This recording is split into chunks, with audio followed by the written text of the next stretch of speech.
arrenquem amb un petjades conjuntament amb l'Aula i amb Sant Jaume, com no, amb la intenció de parlar-vos de l'exili.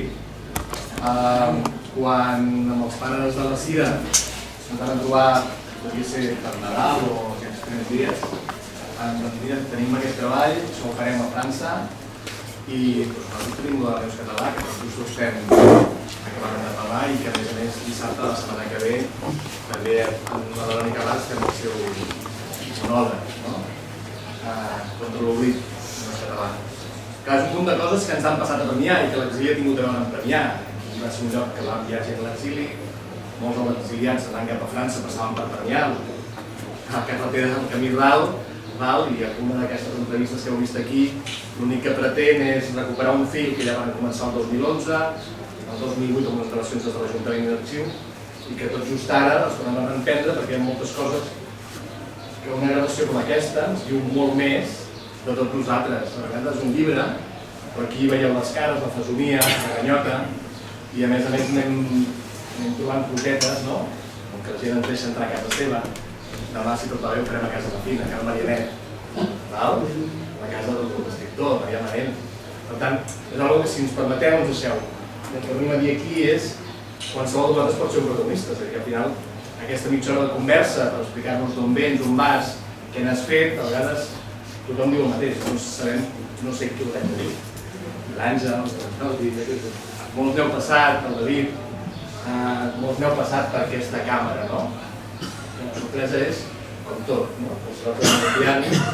I no va així, però que la gent se n'en surt. I llavors construïm una mena d'història viva que ens és molt agradable. Avui tenim dos protagonistes, ells bé ho saben, cada un a la seva manera. Tant la Cira Martínez com el Jesús han produït coses que tenen a veure amb nosaltres. Per part de l'Aula, us vull presentar la Cira Martínez Álvarez. Ella és compositora de música contemporània, és una compositora formada inicialment com a pianista. Hem intentat, A partir del 2007 va orientar definitivament el seu camí cap a la composició, un terreny on ha desenvolupat una veu pròpia marcada per la recerca del timbre, el gest i la relació entre música i altres camps artístics. Va cursar els Estudis Superiors de Música, especialitat de composició, a l'Escola Superior de Música, l'ESMUC, on va aprofundir l'escriptura contemporània i la investigació sonora. Posteriorment, va ampliar la seva formació a França, primer a París, i després al Conservatori Nacional Superior de Música i Dansa de Lió, que és on és ara, on va complementar un màster en composició.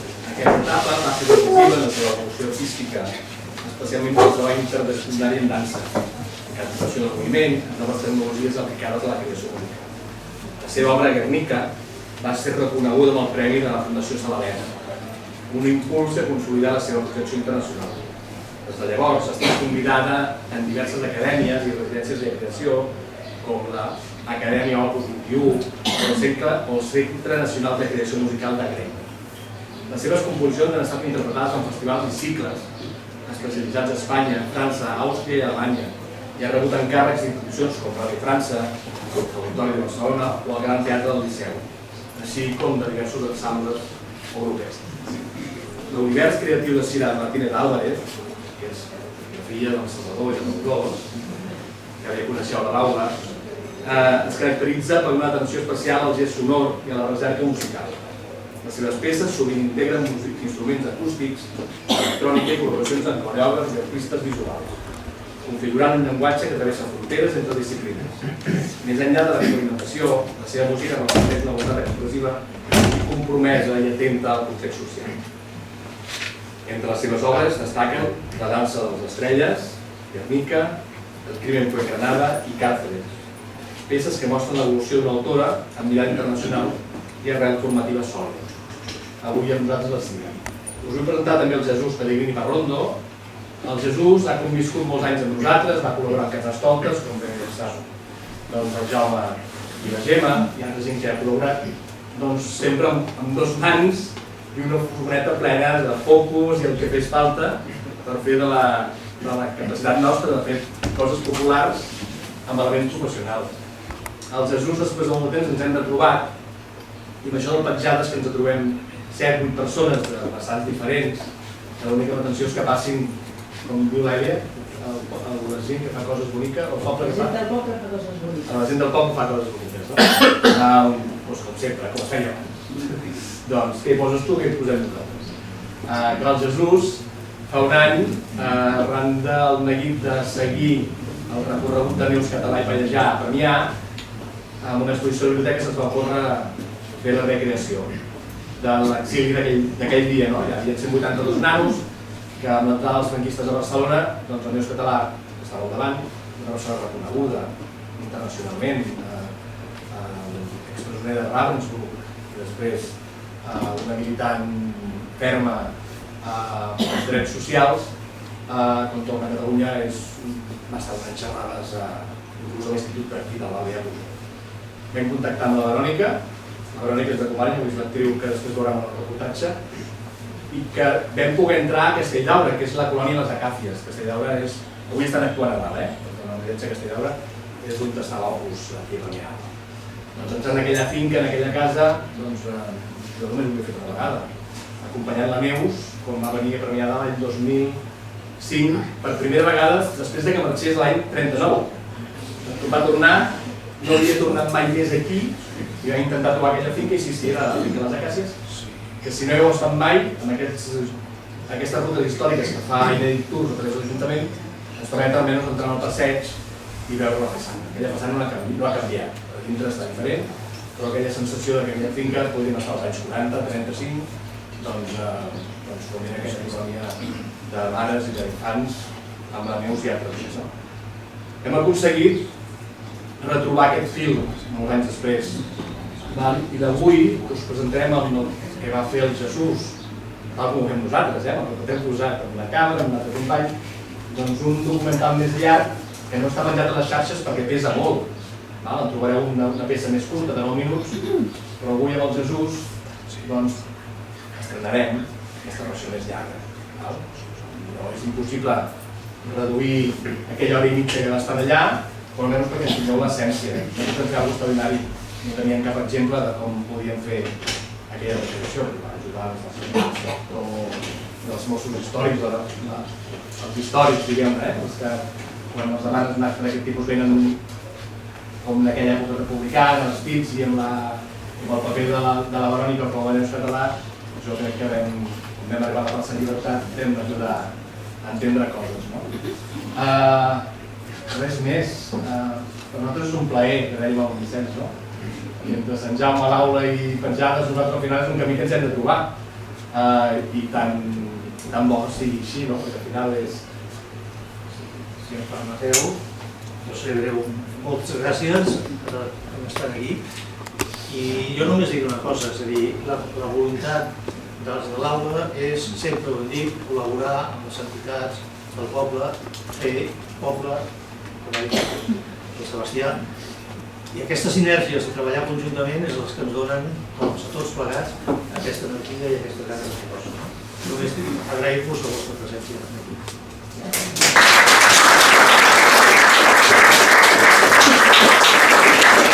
La voluntat de l'Aula nostra és que gaudiu d'això inclús a casa. Està penjat a la plaça, aquestes coses, 7 dies a la setmana, 24 hores. Per tant, a vegades nosaltres mateixos, acompanyant dels nets o dels fills, podem tenir una tarda d'aquelles de trons i llampecs, veient, no sé, la conversa amb l'Estina, o amb l'Àngel, o amb David, David aquell dia.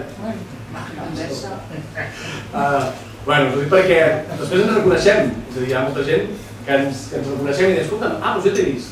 I ja que és aquí, li vull agrair a l'Oriol Oriola la construcció dels 2 cartells, tant el d'avui com el de dissabte de la setmana.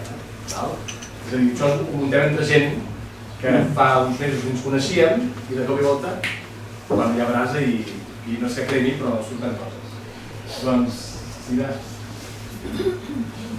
som-hi. Ara en casa amb el piano. No. Sí, jo penso també.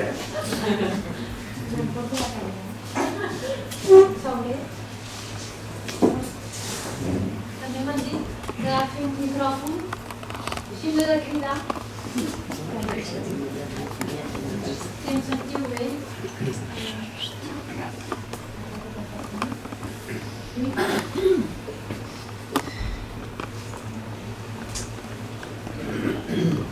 Hola?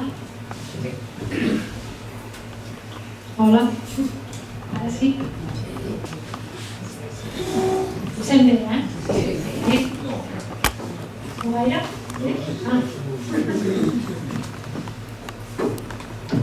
Bueno, gràcies, com hem dit, per ser aquí, per venir a escoltar-nos i... Més a prop? Ara sí, gaire. Ui, espera que pujaré, perquè fa l'efecte que m'hi feien. M'hi he fet moviments, que jo quan parlo... Doncs, la sensació que petarà. Així? Bé, doncs, gràcies per ser aquí. Jo he vingut a presentar-vos el projecte que he fet, que es titula El camí dels exiliats, que com ha dit el Sebastià, és un projecte que parla sobre l'exili. Aquest projecte forma part d'un projecte més gros que es diu Caminos, que va ser impulsat per Florentino Calvo i la Fundació Kruger a França. Aquest projecte de Caminos parla bàsicament d'això, de l'exil, i és un conjunt de peces per mandolina que ell va demanant a diferents compositors que li fessin una obra cadascú per després fer un concert amb tot aquest cicle d'obres amb una temàtica conjunta que és l'exili. Això va ser fa uns 7 anys.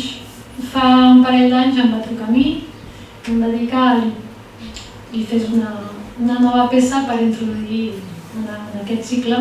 Eren tot compositors. Volia una compositora perquè diguéssim que hem d'anar entrant també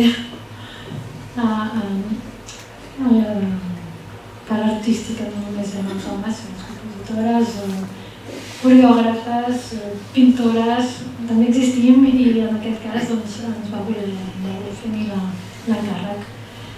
Per això vaig demanar també una beca que em van atorgar aquí de la Generalitat de Catalunya i llavors el projecte no és només basat en l'exili, sinó que té una segona vessant que tracta de recerca artística. Llavors, té aquests dos eixos, una part, la part més de memòria històrica i per una altra banda la part de recerca musical. Llavors, pel que fa a la recerca musical, no us explicaré exactament tot el que ha passat pel meu cap, però bàsicament he intentat buscar noves sonoritats, nous elements musicals que m'han permès crear amb la mandolina coses que no existien, per dir-ho així, i que he creat de nou. Aquesta beca m'ha permès fer tot això, tot durant aquest any i mig que he estat creant, buscant, i per unir els dos eixos que us he parlat, el que vaig fer és buscar textos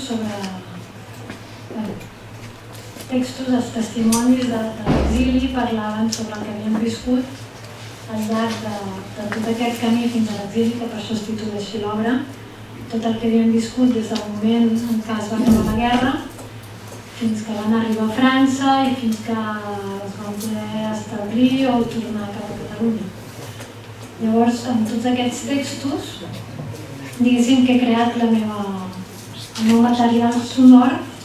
Ara us explicaré millor què vol dir tot això. I la recerca, diguéssim, es basa en aquestes dues coses, els textos transformats en so.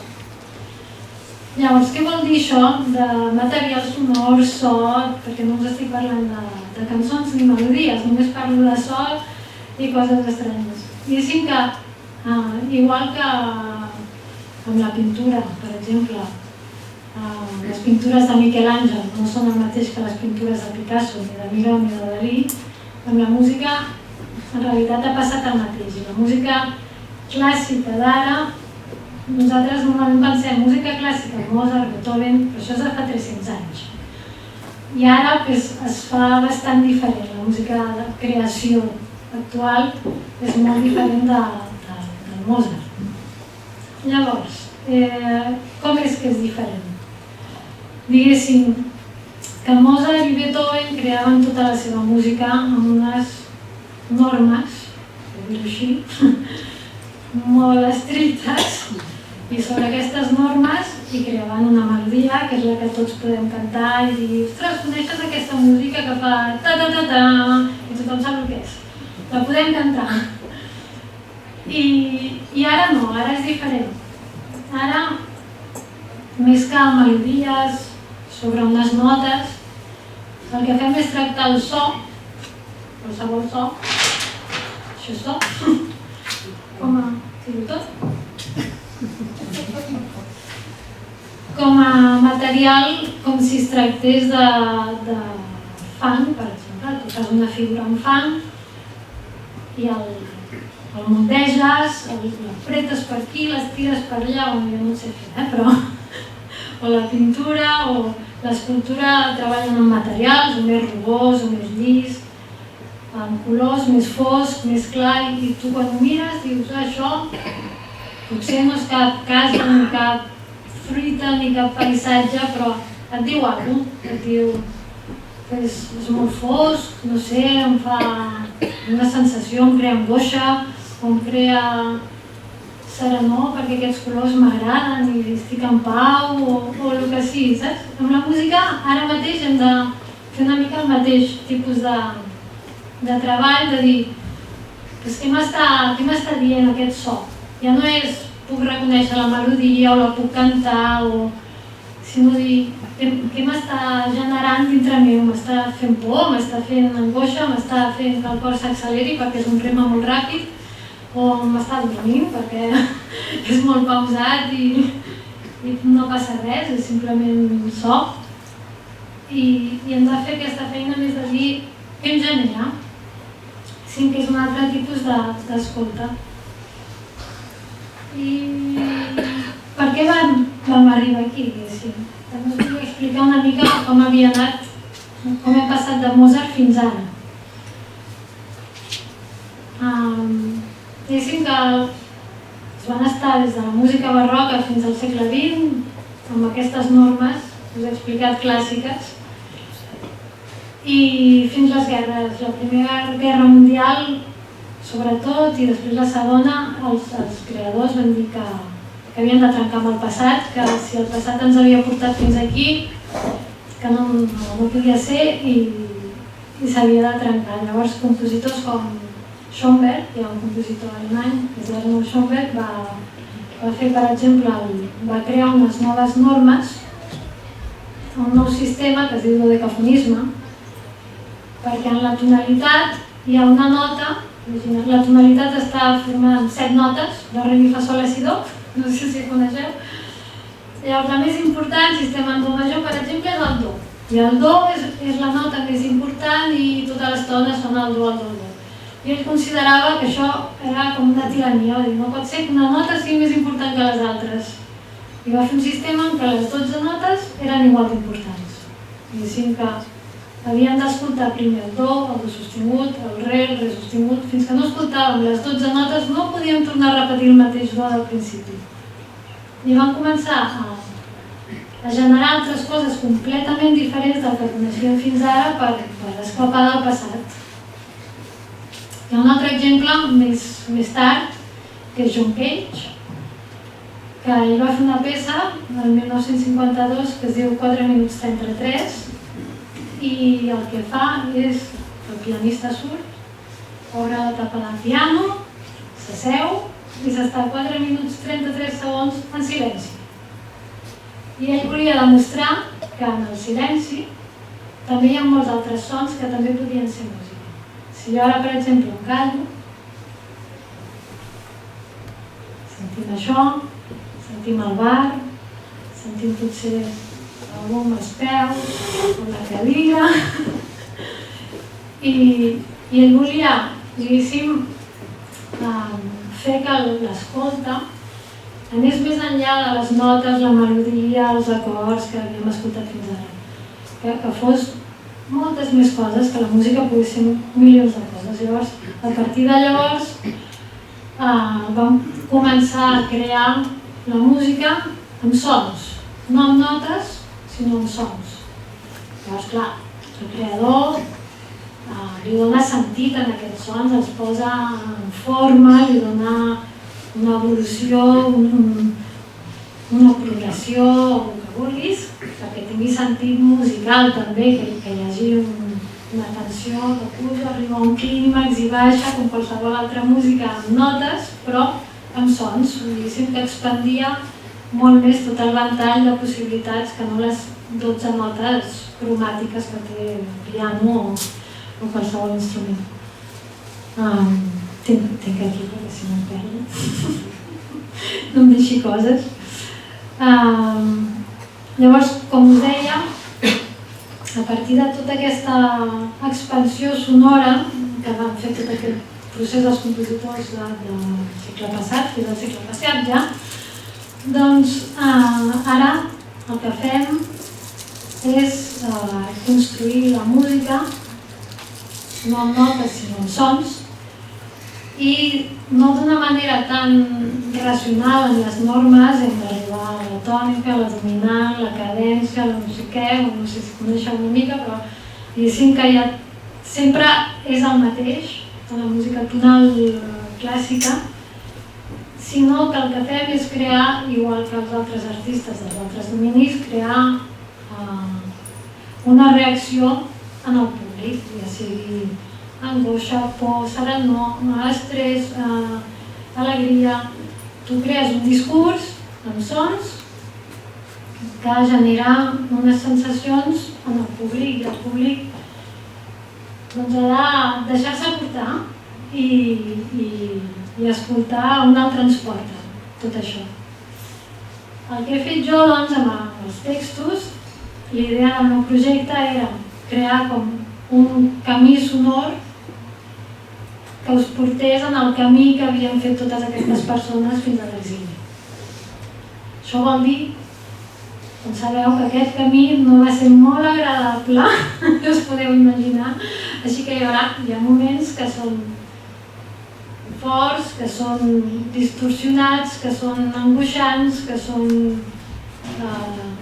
caòtics, hi ha moments més serens, més pausats, però no hi ha melodies, no hi ha harmonies, hi ha sons i sensacions i l'idea és això, és fer aquest recorregut sonor pel qual ells havien hagut de passar físicament de camí cap a l'exili.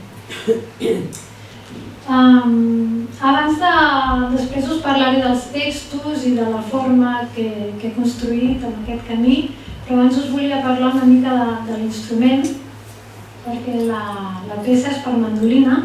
No sé si sabeu què és una mandolina. Sí, perfecte. És una guitarra petita, per dir-ho així. Té 4 cordes, té 4 dobles cordes, i en lloc de 6 que té la guitarra, però com que són dobles, jo en realitat les he afinat diferent i n'hi ha 8. Llavors creant a vegades com uns... Tinc un piano aquí, el podria tocar. Era com uns clústers que es diu, que són sons així molt junts, poc harmònics. I l'altra part interessant és que és per mandolina elèctrica. Aquesta mandolina és elèctrica, com si fos una guitarra elèctrica. Llavors el que vam treballar és amb els pedals d'efectes, com les guitarres elèctriques que tenen, i el pedal de distorsió, el delay, el chorus, i tot de coses, la reverb.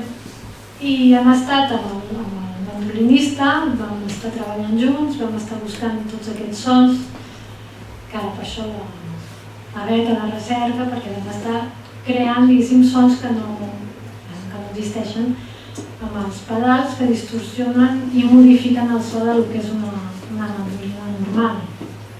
Ja ho sentireu, que quan ho sentiu ja veureu que no té res de mandolina, sembla una cosa completament diferent. I llavors per això també era la recerca de so venia també arrel de tots aquests pedals i la implantació electrònica que hi ha a la peça. Atacaré ja l'explicació del que és la forma. A partir de tota la recerca dels textos que vaig fer, vaig trobar moltes explicacions, per dir-ho així, de gent diferent que parlava de les mateixes sensacions que havien passat. Molta gent vivia les mateixes coses, per exemple, l'arribada a la frontera i la sensació de dir passo, no passo, estaven a la línia i dir és que si passo ja no torno, però venien els altres darrere i al final van passar a l'últim minut quan els veien arribar, perquè si no ja era qüestió de vida o mort. Moltes sensacions que repetien, i llavors jo vaig anar apuntant i em vaig quedar amb el que havia viscut la gent, la majoria de la gent, coses que explicaven la majoria d'ells, i vaig crear diferents etapes, diguéssim. No és que estigui dividida, va seguint, però va passant per diferents estats d'ànim o etapes, que dic jo, i ara us explicaré aquestes, són 8, les 8 etapes, i us volia llegir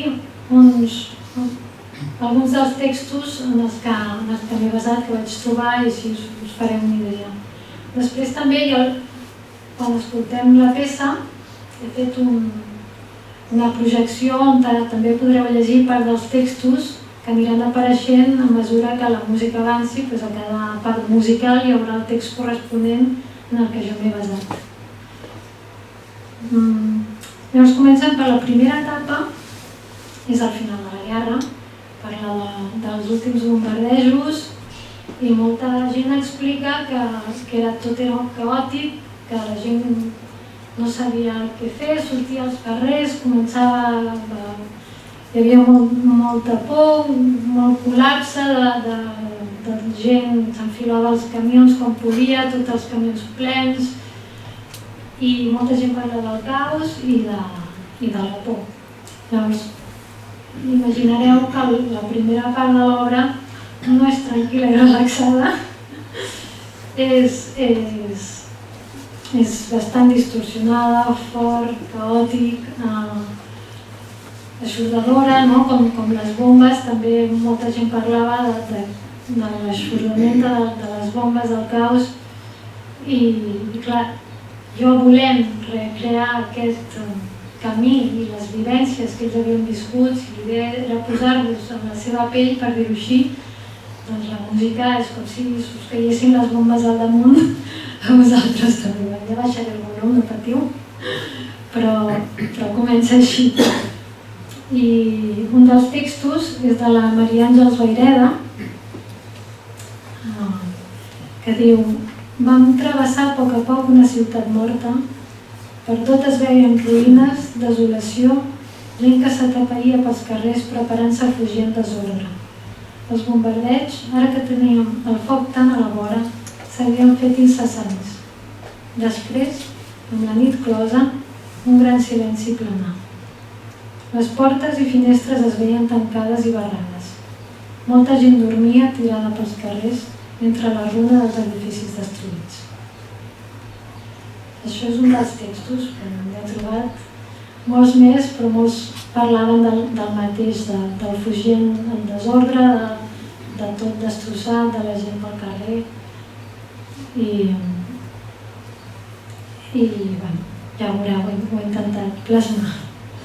La segona etapa ja es basa en el camí, un cop han decidit marxar, en el propi camí, que molts eren a peu fins a la frontera, i molts parlen del fred, perquè tot això va ser al gener, desembre, gener, febrer, del fred, de la manca d'aliments, del cansament, i el testimoni de la Constància de l'Amor. N'hi ha alguns que els tinc en castellà, perquè si l'entrevista es feia en castellà o que si està en castellà, i ho he volgut guardar tal com era.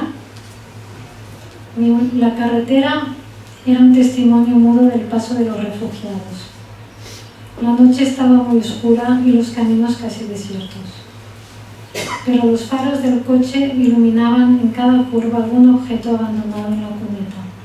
Una maleta, un saco, un montón de ropa, una muñeca, algún animal muerto. Decenas de coches y carros destrozados, arrimados a un lado de la carretera, en los campos adyacentes, sin llantas, con el radiador hundido o simplemente sin gasolina. Aquellos pobres restos de hombres, mujeres y niños arrancados de sus hogares, forzados a huir, renovaron en Marta y en mí la decisión de continuar luchando. Los vínculos rotos, las mulas muertas y las muñecas abandonadas eran los recuerdos humildes y mudos de un pueblo que quería ser libre, de una nación que deseaba ser independiente, perseguida por el fascismo i abandonada per les democràcies. Aquí veureu que no té res a veure amb el principi on hi ha els bombardejos i tot això. És una part molt més silenciosa on et poses en la pell de la gent caminant pels camins, pels carrers, caminant a poc, òbviament,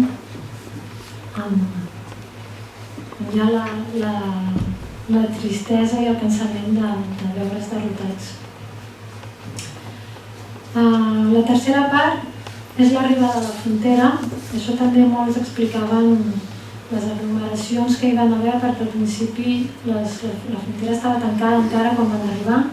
Es anaven muntant tots allà fins que van decidir obrir les fronteres i deixar-los passar.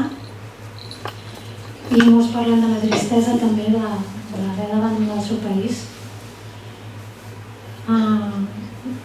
Aquest testimoni és d'Antoni Rovira Virgili, que diu: ja som a França, això era una carta explicant, diu: ja som a França, m'adono que la meva muller plora silenciosament.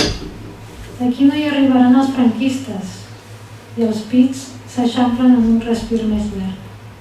Potser no podrem tornar mai a Catalunya i els pits s'estrenyen novament.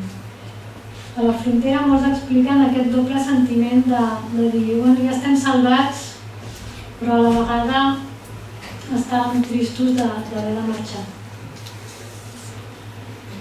Una quarta etapa és la rebuda dels francesos. Jo visc a França i estic molt bé, però la rebuda en aquell moment no va ser gaire agradable. Diuen que molts expliquen els insults, que els tractaven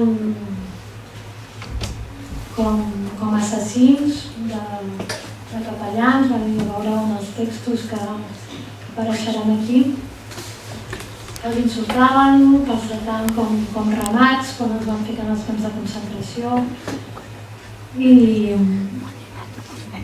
I per exemple, el que us deia abans de transformar un material sonor, jo vaig agafar dues frases i hi havia una que deia "avales espanyol", que vol dir fora, és com dir abaix els espanyols, la traducció literal, és com dir fora els espanyols, no volem. I una altra que era molt reiterant en molts textos que vaig trobar, parlaven dels gendarmes i tothom em deia "ale, ale", no paraven de dir "ale, ale", vinga, vinga, no? Però en pocs, com si fossin un rabat d'ovelles, "ale, ale, sí". I això és molt, molt, molt reiterat en els textos, i aquestes dues frases les vaig agafar amb el mateix, vaig fer el ritme del que serien les paraules i apareix tota la música. Però el testimoni que jo us volia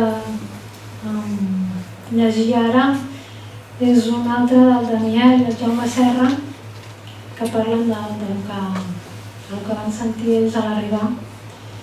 I diu: esperava trobar una terra d'acollida, un indret on poder aturar-me i descansar sense perill, lluny de l'abast dels feixistes. Un lloc amable que em compensés la pèrdua dels pares, que en aquell moment no sabia on eren ni si els tornaria a veure. França era un lloc ideal? una mena de paradís. Ui, perdoneu.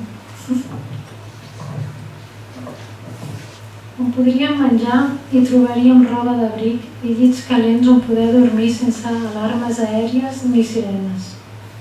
Però en arribar a l'estació de Cervert em vaig trobar amb tot de gent amuntegada, amb paquets i maletes, amb dones que ploraven, amb vells que ploraven, amb nens i homes que també ploraven, amb aquelles piles d'armes que prenien els soldats, les separacions familiars, els homes a una banda, les dones i els nens a l'altra, i totes aquelles escenes de menyspreu i maltractament per part dels gendarmes i l'exèrcit francès.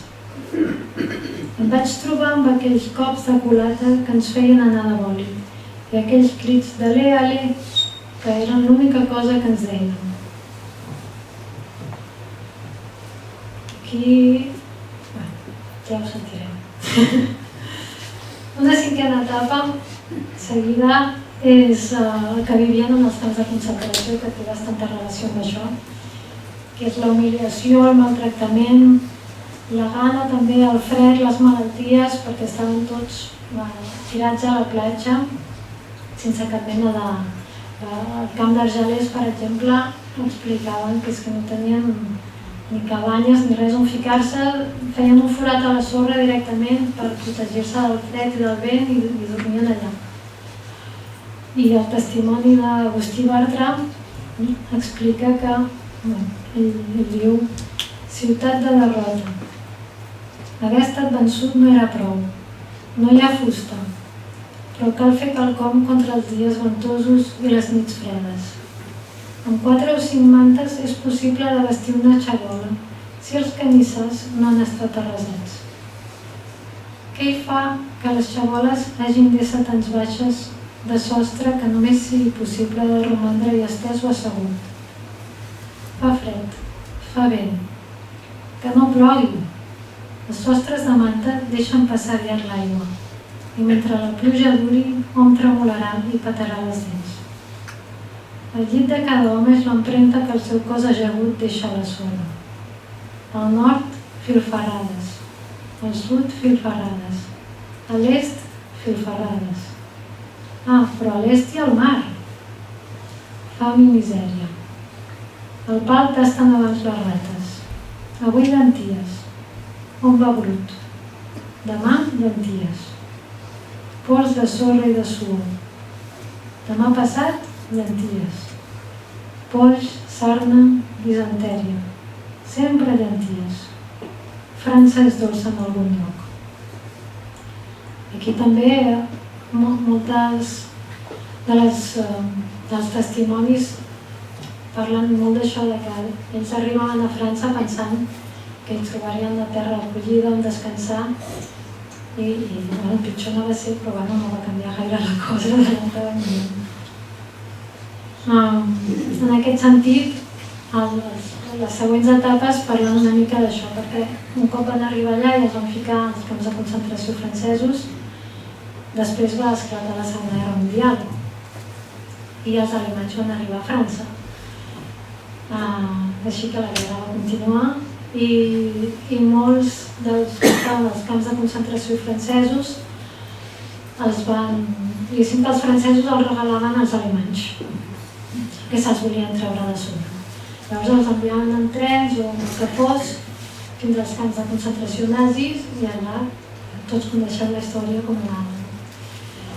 I els que no anaven als camps i s'escapaven i estaven a la resistència, doncs que els pillaven, igual, els enviaven a la presó, tortures, el de sempre.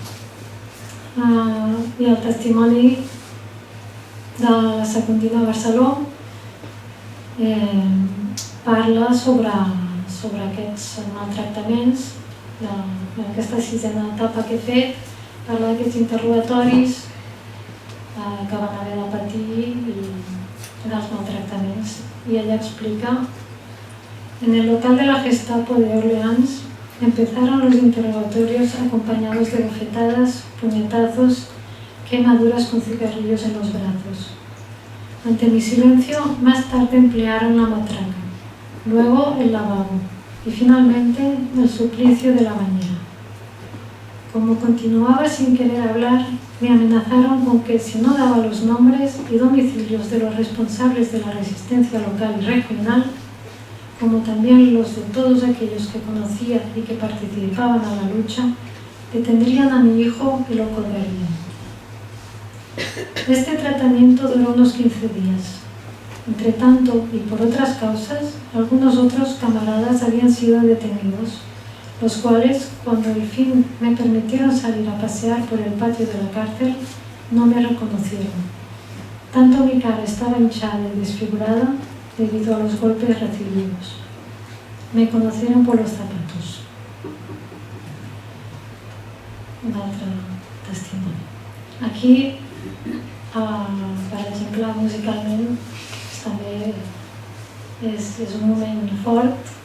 No ho sents, perdona. No, sí, però no sé gaire què. És un moment també fort perquè hem intentat representar tots aquests cops i maltractaments, així que no... Diguéssim que sonorament és més fort que altres parts. Ja arribem al final. Molts expliquen també d'aquests que estaven en els camps de concentració nazis, que cap al final, quan arribaven els anglesos a alliberar França dels nazis,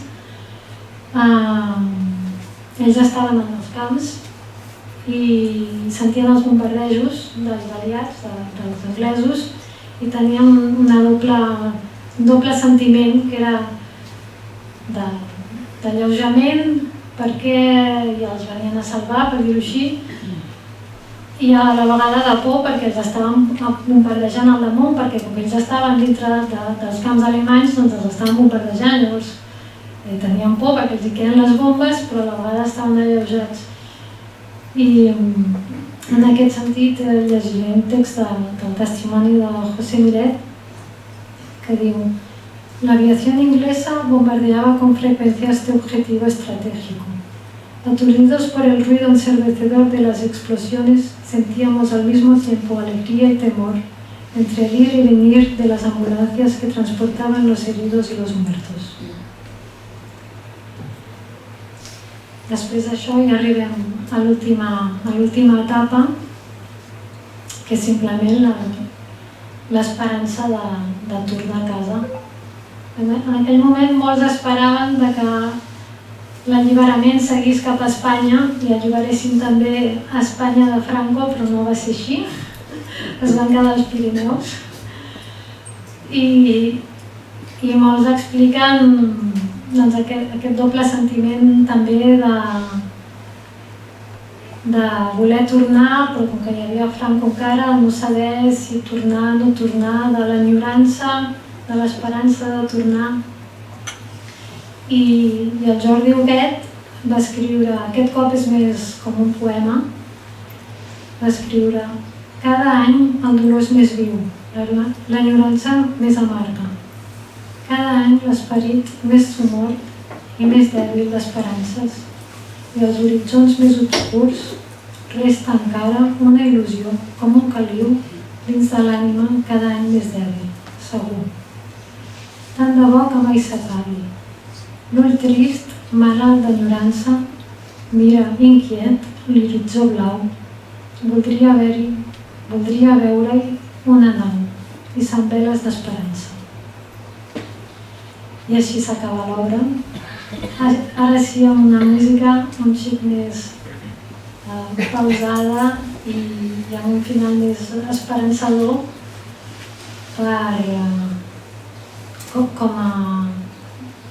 per donar també ja en un context actual també de dir que sempre hem de guardar l'esperança i lluitar perquè ara mateix també estem en un punt complicat, que els feixismes no avancin i que això no torni a passar. Per això volia fer també l'obra, la presentació, i per donar també al públic més jove les eines i de dir recordeu que això va passar i que no pot ser que torni a passar.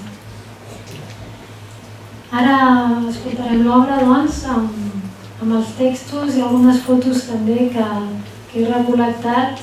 També donar les gràcies a l'Àngel Jiménez, que és un historiador de Sant Feliu de Guíxols, que m'ha donat unes quantes de les fotos. I res.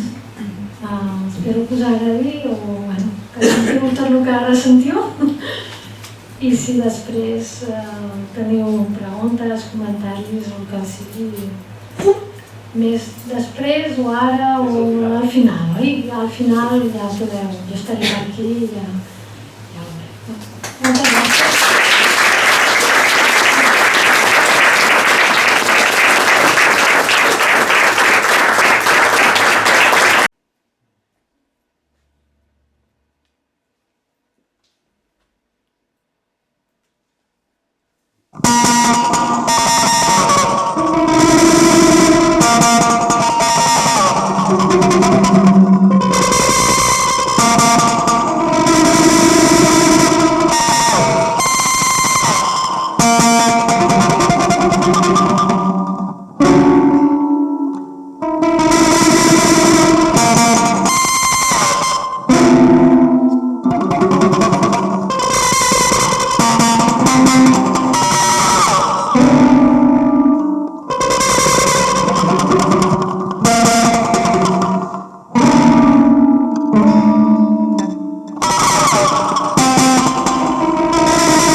Històrica, jo perquè per primera vegada es fa. D'entrada, dir-vos que aquest projecte conjunt entre la Societat Cultural Sant Jaume i l'Arxiu Pujol Villapuig, ja sabeu que aquí penjades, i no només es tracta de passar entrevistes, sinó que a més es fan exposicions i com podeu veure també hi ha exposicions. És un projecte de poble, una conversa amb ella.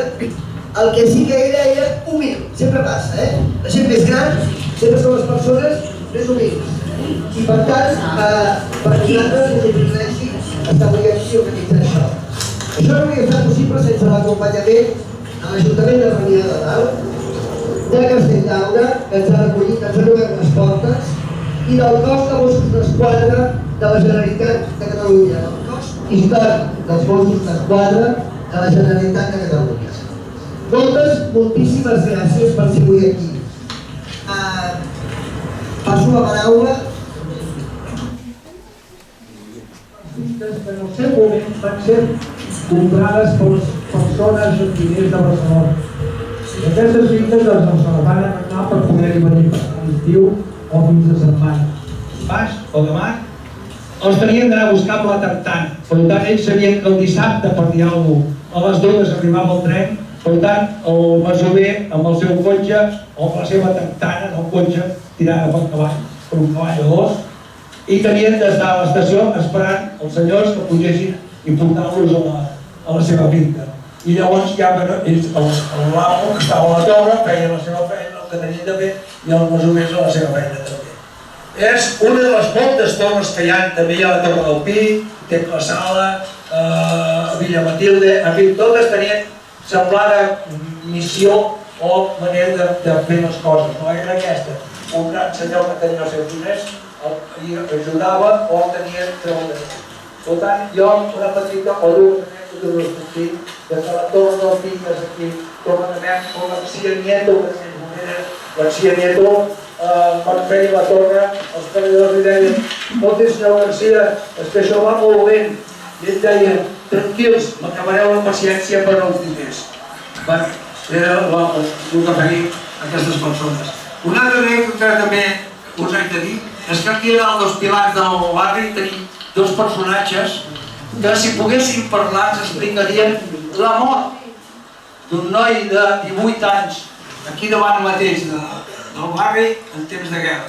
El van anar a buscar a casa seva, que tenia una fàbrica, no van trobar el pare, van trobar el fill, van venir aquí a la cartera Premià Dalt i el van matar. Per tant, aquests dos personatges que tenim aquí dalt, si volguessin parlar ho explicaria.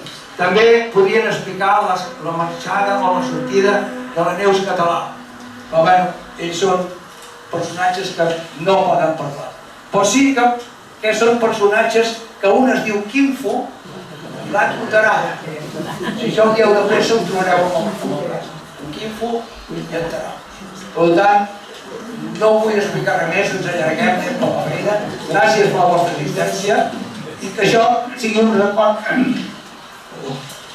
per tots del que va passar l'any 36 o 26 de gener. Gràcies. Bé, jo gràcies a la Neus Català,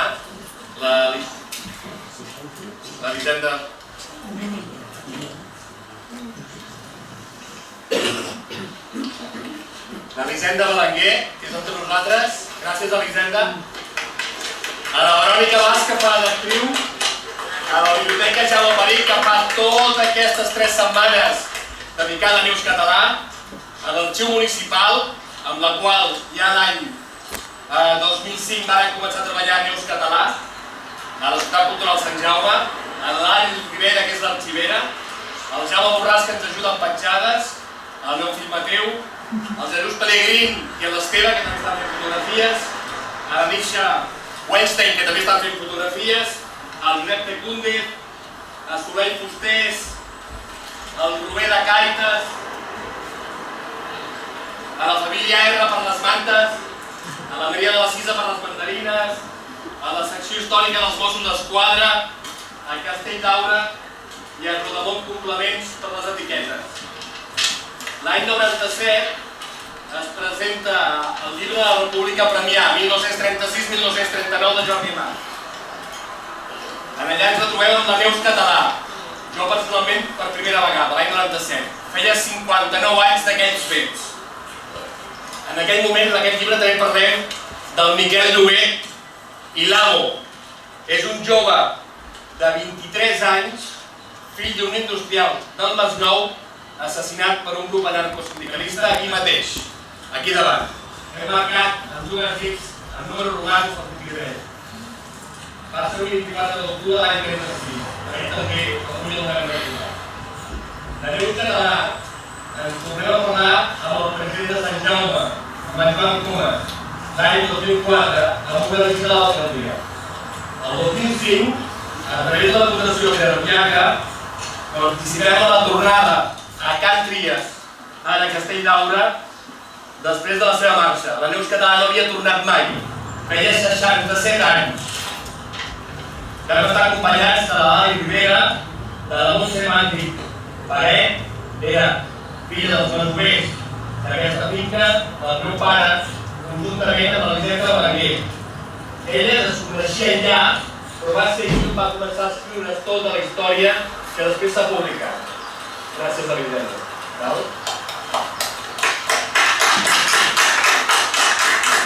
El 2008, la Neus Català participa en les gravacions que conformaran la trilogia dels documentals audiovisuals del poble. Només recordar que també el 2015 es commemorarà a Catalunya l'any Neus Català. El 2023 es crea la Fundació Neus Català. Avui, Verònica Bas serà Neus Català. Les cordes, la roba, nosaltres representareu els 182 adults i infants que marxen cap a l'exili el 26 de gener de 1939. Les mantes que en aquell cas provenien de Suïssa, són l'abric més necessari per preservar la vida. També heu rebut unes etiquetes, totes elles diferents. No hi ha cap persona igual. Cada etiqueta té el nom real de qui va conformar part d'aquella marxa cap a l'exili l'any el 26 de gener. És a dir, ara farà 87 anys. I en tots vosaltres, Verònica Bas, com a Neus Català i Pallejà, com la primera declaració d'aquest fet. Gràcies.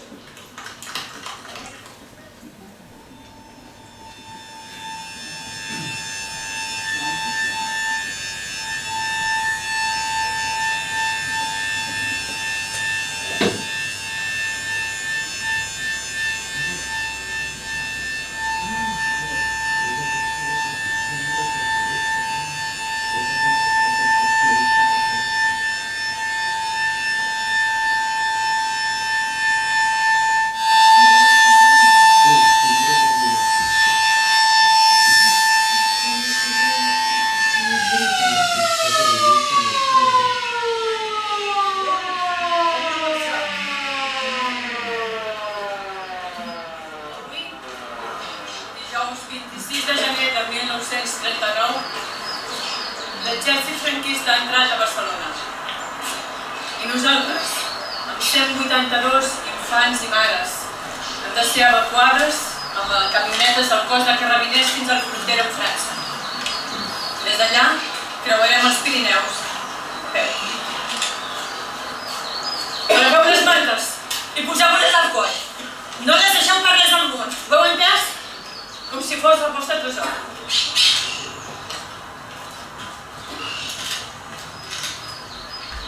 Nos vamos, para que en un tiempo, cuando la guerra haya terminado, os podáis encontrar de nuevo con vuestras familias.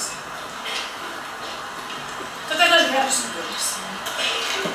No, els vostres pares no us han abandonat. Ells són víctimes d'aquesta guerra. Una guerra que ningú l'ha volgut.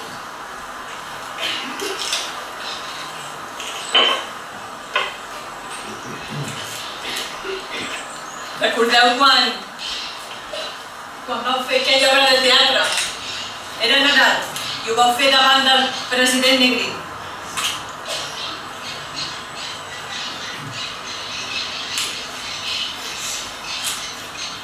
En aquell moment ho vau fer tan bé. I vau rebre tants aplaudiments. Recordo que molts de vosaltres vau dir que volíeu ser actors. Per això marxeu. Perquè pugueu tenir un futur. Preparades?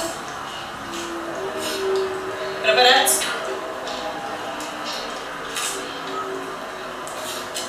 Som-hi!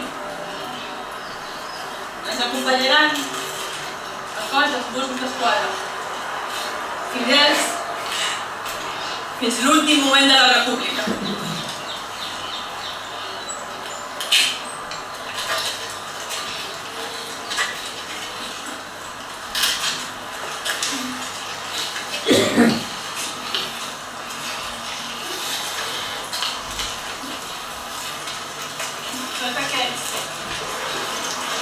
Tot aquest moment que he estat amb vosaltres, aquests gairebé 2 anys, he après a ser forta i a no tenir por. I aquesta força i aquesta valentia me l'heu donat vosaltres. M'heu salvat la vida. I ara toca a mi salvar la vostra.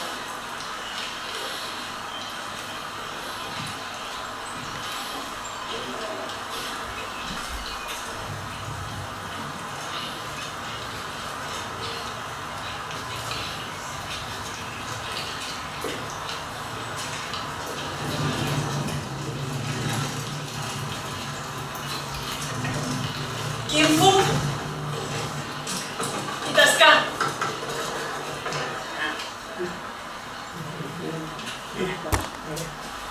Els guardians d'aquesta casa.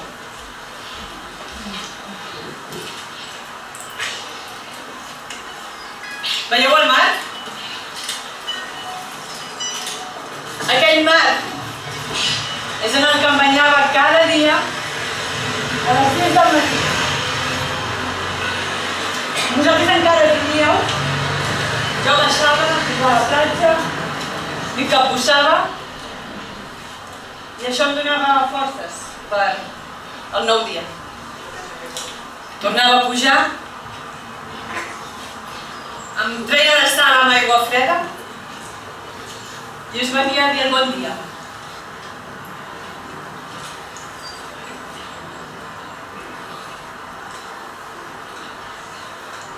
Anem.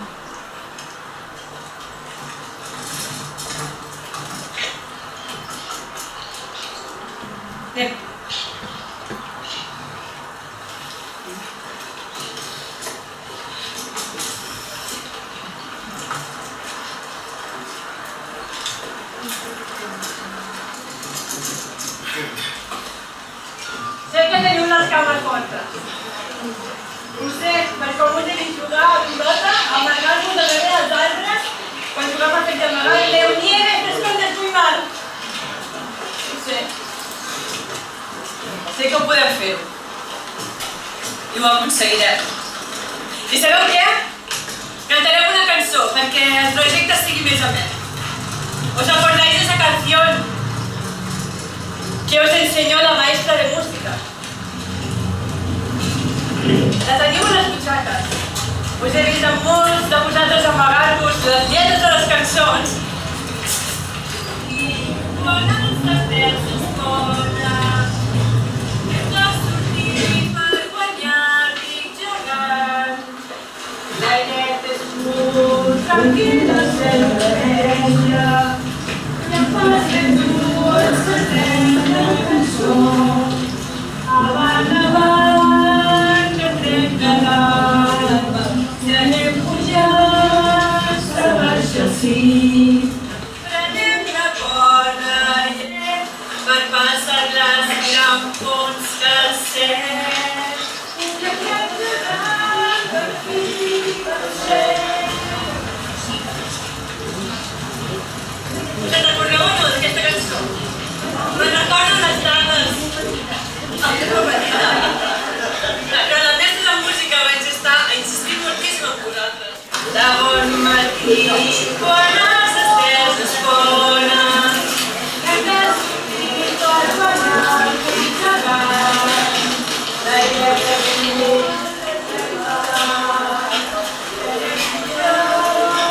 baixa sí. Prenem la corda i el piulet i amb un esclat per dir que estem. Se passa el gran capons que el cel, que el gran gegant per dir que estem.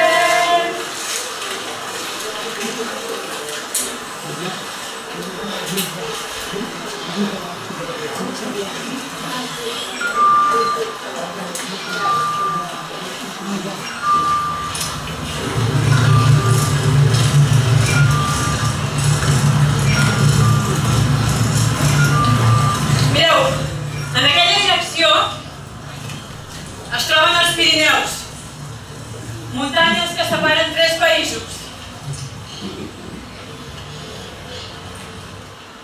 Les creuarem.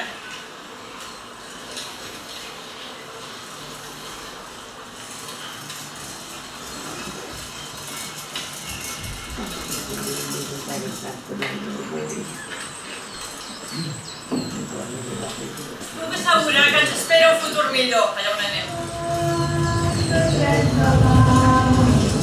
I anem pujant, se baixa al cim, prenem la corda i el piulet, i amb un esclat que el pic és dret, per passar les grampons que alcem. Veieu com sí que la vam aprendre?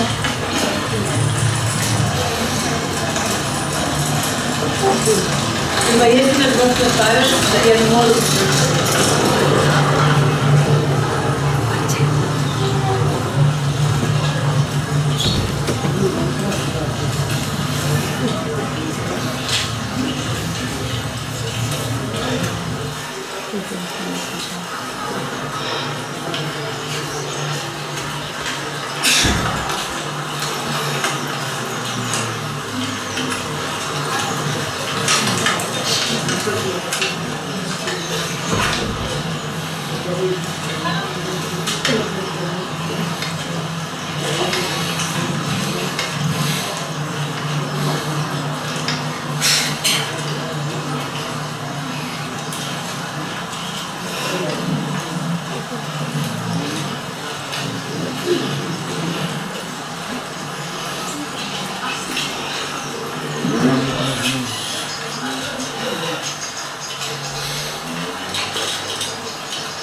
Gràcies.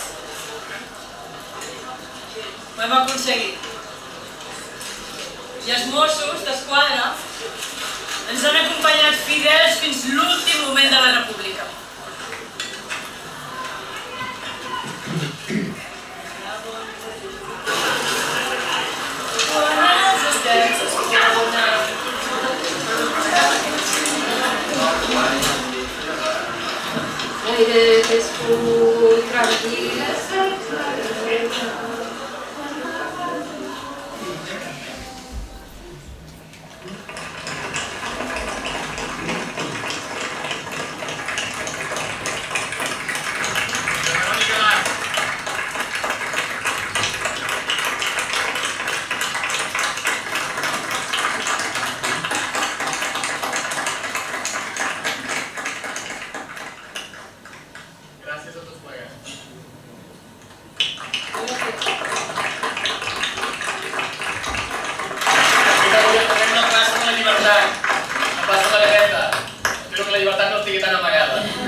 Dissabte de la setmana que ve, la Neus, la Verònica, i el seu monòleg no es quedarà contra el 8 i aprofitem per entregar un guardó, tot i que no podrà venir, a la casa coberta, a la vista que participant com una policia femenina, i entreguem el primer guardó Neus Català i Farejat premiada.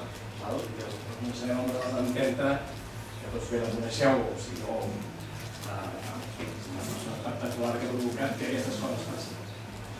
I el dissabte de la setmana que ve va ser la tarda. La filla de Neus Català i la Fundació Neus Català ens faran també les paraules per acompanyar l'acte. La filla de Neus Català ens va preparar un text que serà projectat dissabte. Res, com diem això? És que no pot parlar. Aquestes coses passen si la gent s'anima a fer coses, aquí de vergonya ja fa molts anys que s'ensula. Nosaltres pensem, mare de Déu, el que m'ha embolicat la troca, Aquí que va fotre una corda, fer coses que ningú sap. La Cira, el Jesús, la Verònica, pel que. Jo dic, fa esgarrifar aquestes imatges, però és que ara les veiem cada dia a la televisió. Cada dia. Gaza, Palestina, tota aquesta gent. Vull dir, estan passant pel mateix. Vull dir, que és esgarrifós. En lloc d'anar endavant, si no tenim enrere. Això és tan important el que dic, si abans la gent jove tingui molt present. Nosaltres ja som una generació que anem de baixada, però la gent que puja, tot això ho ha de tindre molt present. No ve passar. Bueno, no ho sé. No n'hi ha. Els polítics han de tenir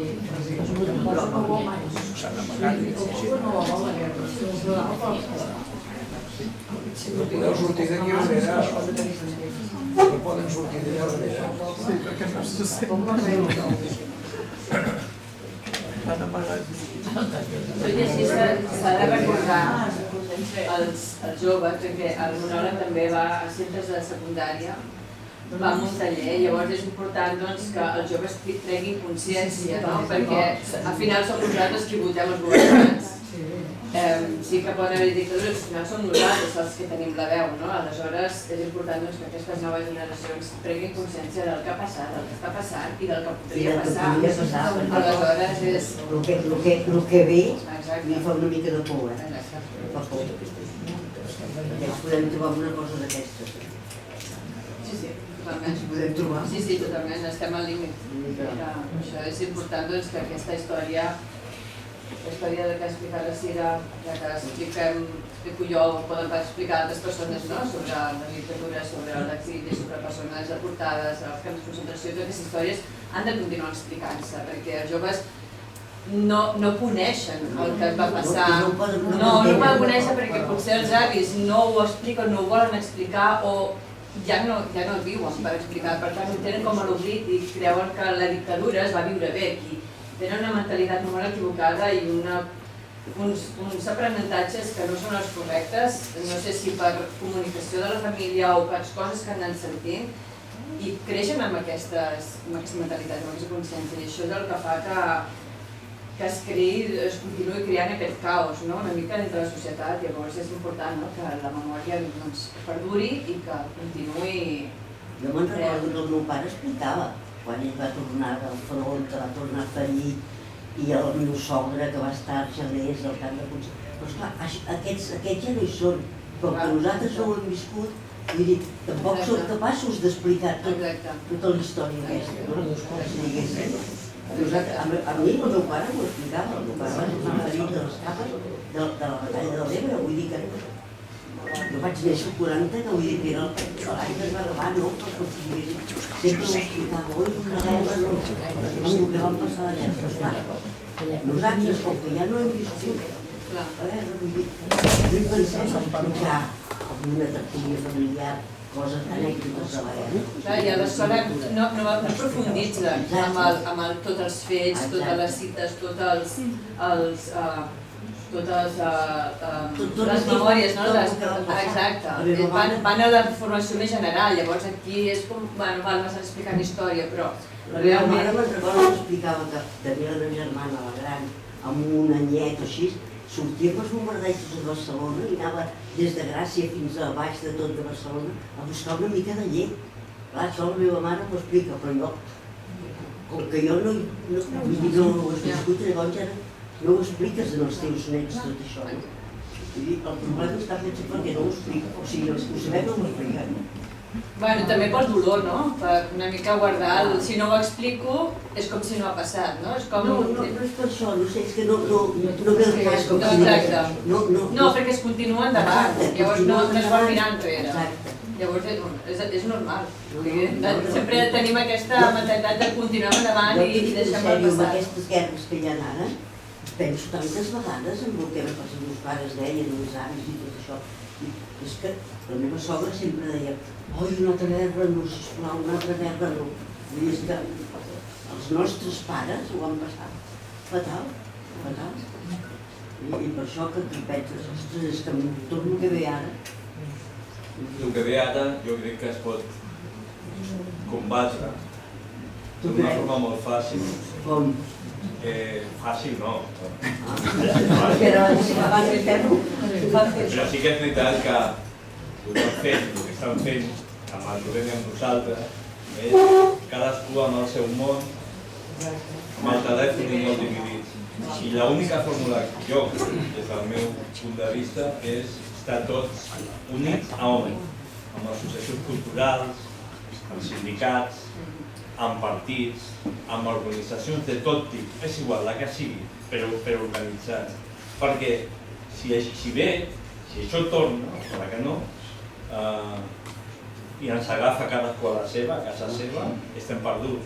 Però si tenim una força d'organització, una organització on sigui,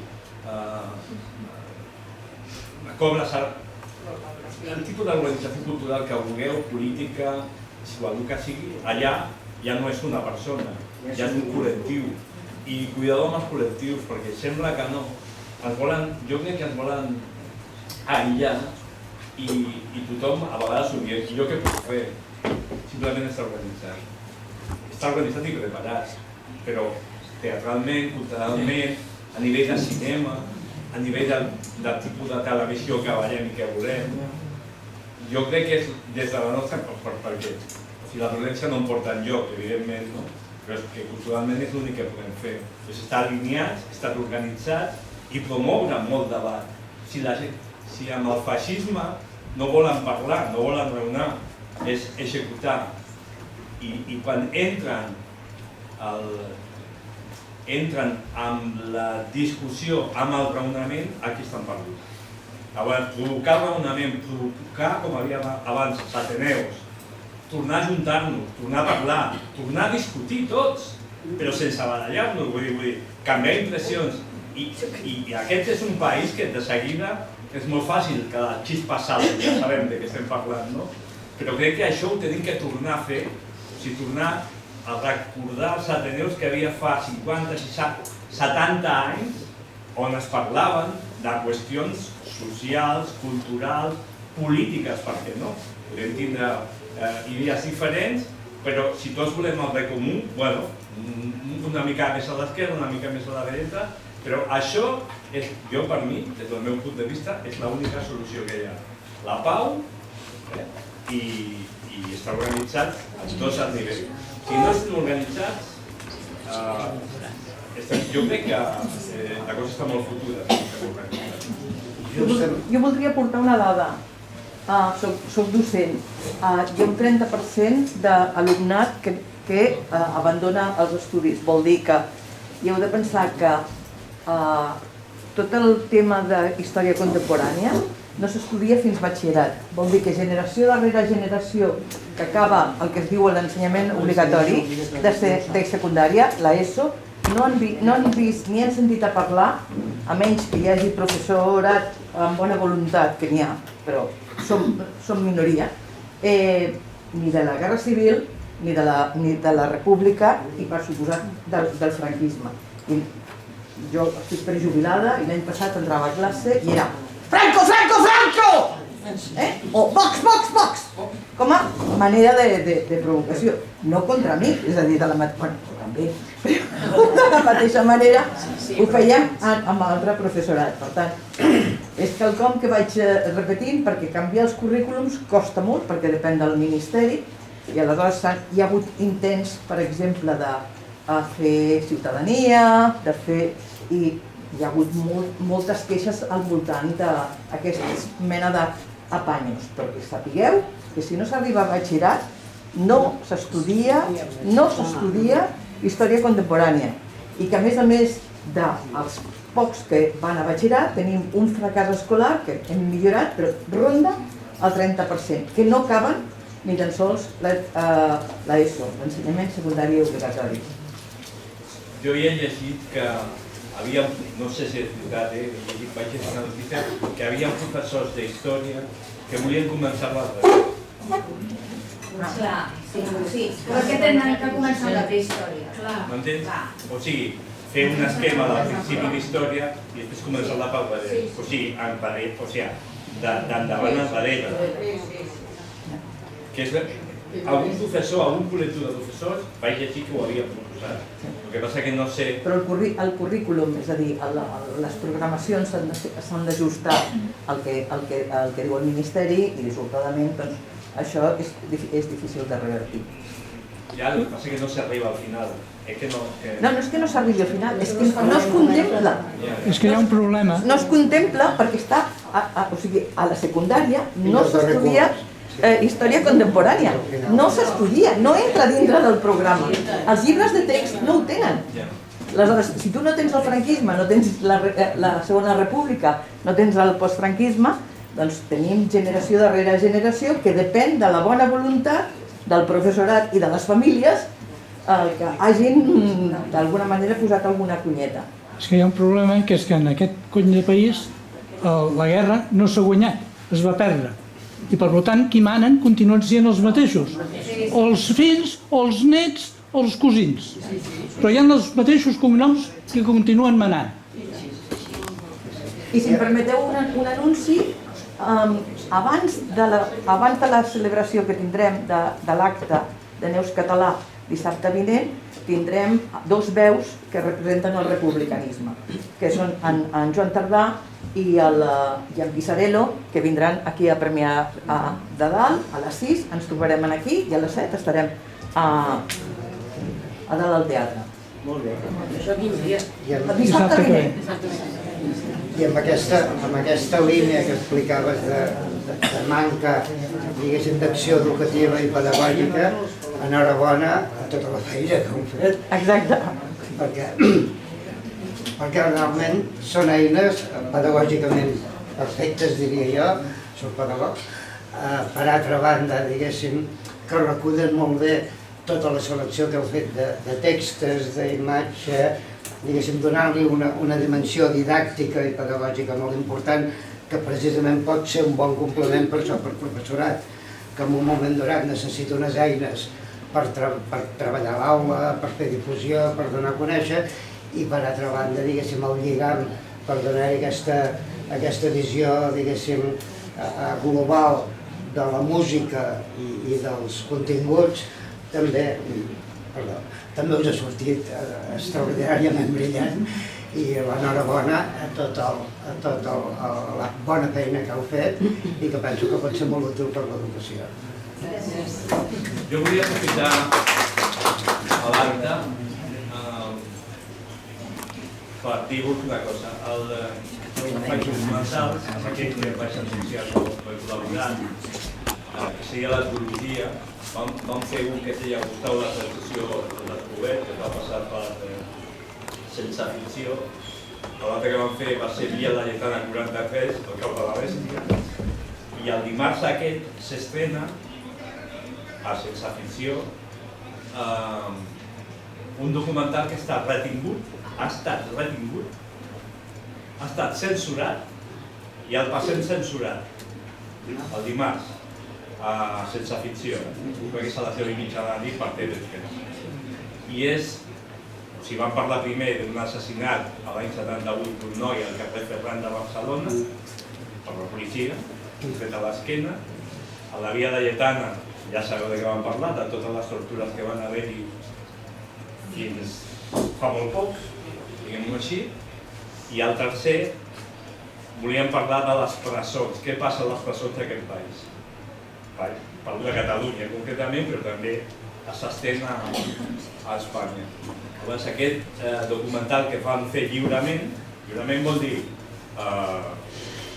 sense cap tipus de censura. Evidentment, per fer els documentals valen molts diners i només tenim en aquest país una televisió pública que dona una ajuda. I quan dic una ajuda vol dir 20.000 euros. Perquè veieu, 2 anys de feina, abans tens que buscar-te la vida i demés. I quan ho vam presentar, inclusiu el van anunciar, l'any passat el van anunciar, aquest mateix que diu què passa a les presons catalanes, que estava mencionada, i que veureu aquests dies anunciat a TV3, el mateix dia que el tenien que passar per TV3, i ho dic així, els sindicats de presons, que van donar testimonis a algun, quan van veure el món, van cometre un error, que és ensenyar-los un dia abans el documental. Llavors van trucar al govern de la Generalitat i van dir que si el documental es passava, ells feien una vaga a les presons, als funcionaris, diversos sindicats, tal com tal. Clar, el govern de la Generalitat els va espantar molt, clar, imagineu-vos, ja havia passat de la cuinera aquella que havia...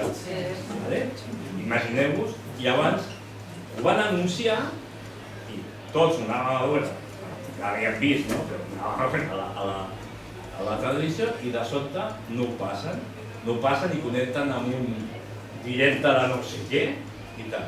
Bueno, aquest documental s'ha tingut que retallar perquè, diguem, les forces de sempre que estan per dalt van dir que hi havia coses que no es podien explicar.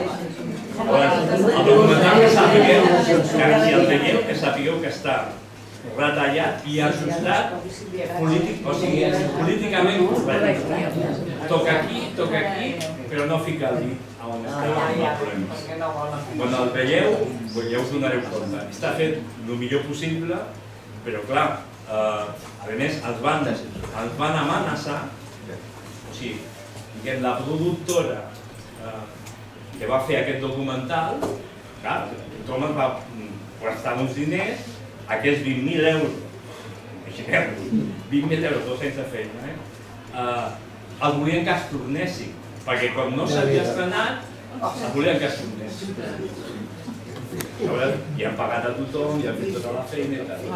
I finalment, amb moltes negociacions, amb moltes pressions, també de gent d'esquerra i de més, s'ha aconseguit que es passi al reglaer.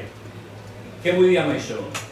Vull dir que la censura no és com la d'abans, evidentment, que te la censurava, però hi ha una censura que està al voltant de la gent de la cultura, de la gent de l'art, de la gent del teatre, del cinema, de la música i tal, que és una cultura terrible, que és l'abandonament de la gent que fa cultura o que intenta explicar coses, però l'abandonament i l'ofegament de tothom. És a dir, si els músics no poden composar, si les productores catalanes no poden fer cinema, perquè no hi ha cap tipus de recolzament, cosa que passa a França, a Alemanya, a qualsevol país europeu, hi ha un recolzament a la cultura brutal.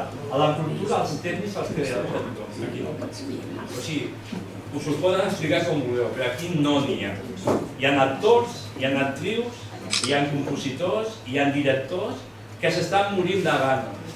I se'n van, que està passant amb els científics d'aquí també, que se'n van a fora. O sigui, nosaltres paguem les carreres dels nostres fills, nosaltres amb els nostres esposos i filles, i tenen que marxar fora i el fitxen a fora, gent formal i tal. Perquè en molts països d'Europa l'educació a nivell universitari no és gratuïta. Ja tens que pagar i després tornar-ho. Però clar, si van enginyers i van qualsevol tipus d'artista, enginyer, arquitecte i demés allà gratuïtament, els agafen i els queden. I aquí no ho fem. Ho dic perquè dic aquesta nota perquè us doneu compte de que també hi ha infiltracions a dintre del que nosaltres creiem. No sé si m'explico. Amb les presons, si em permeteu, hi ha tres reflexions interessants Una és el títol d'un treball que es va fer cap als anys 90 que es deia «Les presons de Catalunya eduquen o castiguen». La resposta estava clara, no compleix el mandat constitucional i castiga pel damunt de l'educació, que la conclusió seria la millor presó és la que no existeix, perquè per altra banda, diguéssim, perquè existeixi un bon sistema, diguéssim, educatiu en aquesta dimensió, el que cal primer és separar el que per dir-ho, diguéssim, ras i pla, els alterats dels que alteren, o sigui, qui té una psicopatologia o qui és un tema conductual, i aleshores aquí són tractaments totalment diferents. Segon, l'absurdidesa de que la presó sigui l'única eina de càstig excepte les multes. Hi ha tot un ventall de recursos de mesures alternatives que donen opcions a diferents formes de tractament, i per aquí també hi ha tot un llarg camí a recórrer. I per altra banda, una mica això, que el món, diguéssim, intern i del funcionarial es pot reflectir en una dita que hi ha dintre de les presons, que és que preso drogado, funcionari descansado. I aquesta no és una altra que corre per dintre. Reflexionant sobre tot això, podríem parlar d'una millora del sistema penitenciari. Moltes gràcies. Sembla abans d'acabar, m'agradaria que la Cira, el Jesús i la Verònica fem-vos una foto com dels protagonistes. És veritat que cap d'ells és protagonista si no fóssiu vosaltres. Aquí heu vist molta gent que anònimament va venir una crida, com hem vingut avui, a través de l'aula. Nosaltres l'únic que fem tant l'aula com nosaltres les petjades és anar provocant coses que a sorpresa de tothom no estan ni previstes i que arriben i que la gent que llavors es connecta, escolta, què et sembla si anem a veure què passa? Qualsevol de vosaltres pot estar fent això, pot estar fent això, és a dir, al final, tots ells són protagonistes i per tant els que heu vist aquí a pantalla, qualsevol sou vosaltres, aquí l'únic que cal és agafar-vos i fer-ho. Per què? Perquè entre tots, el que deia Jesús, entre tots ens coneixem més bé. Nosaltres com a petjades tenim un reclam que va dir el meu sogre, el Jaume Riera. Com més ens coneguem, més tard serem un carrer de Barcelona. Això vol dir que nosaltres vivim una mena d'àmbit que encara ens respectem, ens coneixem i sabem, no? Les manies i les dèries i tot plegat, on ens respectem. Què fa això? Que no deixem de ser una corretja de transmissió. Això és veritat, nosaltres amb el tall amb els nanos no podem tallar. Tenim una mitjana d'edat correcta, que està bé, no? Però que ens vulguin adreçar és qüestió que no tinguem com aquest silenci que hem de fer perquè això no volem que torni a passar. El silenci hem de donar compte que ha fet que això quedi com oblidat o sigui una sèrie més d'aquestes que podem consumir qualsevol tarda o vespre 3, 4, 5 capítols, perquè a més ja ho veiem a la tele. Això que ens ha explicat els que a la tele i no passa res, no queda lluny. No tan lluny no queda, perquè aquí molts de vosaltres hem tingut a pregar-hi, no? Avis, a l'enfors. Per tant, us convido que estigueu aquí, però esteu aquí. L'Oriol fa uns mesos no ens coneixíem i ens estaven els cartells, no? La Núria durant el cop de mai serà pujar a l'escenari dissabte i ballarem. Escolta'm, Verònica, Cira, Jesús, una foto de... què sé, si aquestes coses són efímeres, se'n van. Avui l'aula està gravant, però si no, bueno, tampoc, per això també ho gravem, moltes d'aquestes coses, no? Que les pugueu veure, que a casa ho pugueu veure, què ha passat, el reportatge aquest llarg de la Neus no hi és, pesa molt, on teniu un de més greu de 9 minuts, però si qualsevol mestre, qualsevol docent ho volgués, això està. I la Verònica, la seva feina és fer això, tallers, i ho ofereix ajuntament i escoles, per tant és una cosa que està bé saber-ho, perquè el món a vegades és molt... Mira, amb l'Oriol l'altre dia parlàvem del Francesc Cabana, no? Doncs la connexió amb Francesc Cabana ja hi és. I el tindrem en un reportatge que vam fer el 2011 i que ens ha permès la família poder-lo passar i intentarem, bueno, perquè Déu-n'hi-do, No, Déu-n'hi-do. Cira, una mica abans, fem una foto.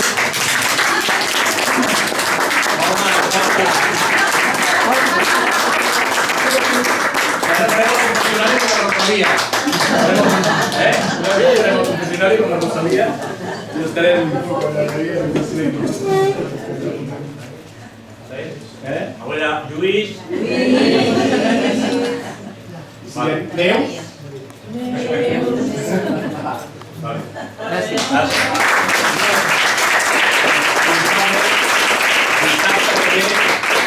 7 de la tarda.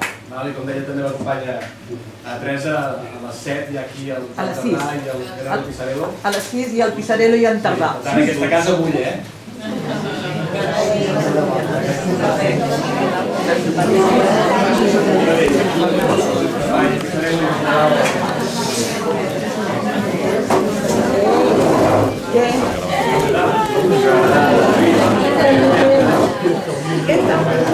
Molt bé.